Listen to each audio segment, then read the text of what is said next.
Les choses n'ont pas beaucoup changé en 40 ans. Regardez ces images. Ça a été tourné en novembre. Ouverture d'un nouveau centre des Restaurants du Cœur à Calais où les gens viennent chercher à manger. Et puis ça, c'était en 2005. Alors évidemment, on voit la même chose, hein, des gens qui viennent chercher des repas. Cette année, beaucoup plus de familles monoparentales, beaucoup plus de bébés aussi. 128 000 bébés de moins de 3 ans sont inscrits sur les listes des Restos du Cœur. L'histoire retient que les restos ont été créés fin 1985 et le premier aurait ouvert à Paris, sauf que pas du tout. Le tout premier Restaurant du Cœur a été ouvert le 9 novembre 1985 à Lille et bien sûr, on a des images pour le prouver.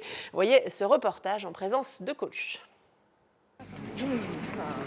Tous les photographes, les journalistes, les fans de Coluche, tous les paparazzi étaient là cet après-midi à Lille pour voir Michel Colucci dans un rôle inattendu. Un Coluche très sérieux qui a ouvert le premier restaurant du cœur de France. Un restaurant qui devrait nourrir gratuitement durant l'hiver tous ceux qui ne pourront pas s'offrir un repas.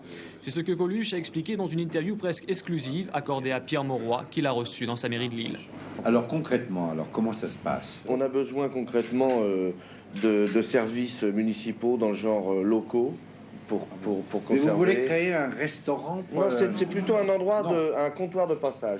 C'est un local dans lequel on va travailler à la nourriture et on la distribuera à des gens qui ne font que passer. Du 21 décembre au 21 mars, on espère distribuer 200 000 repas par jour en France.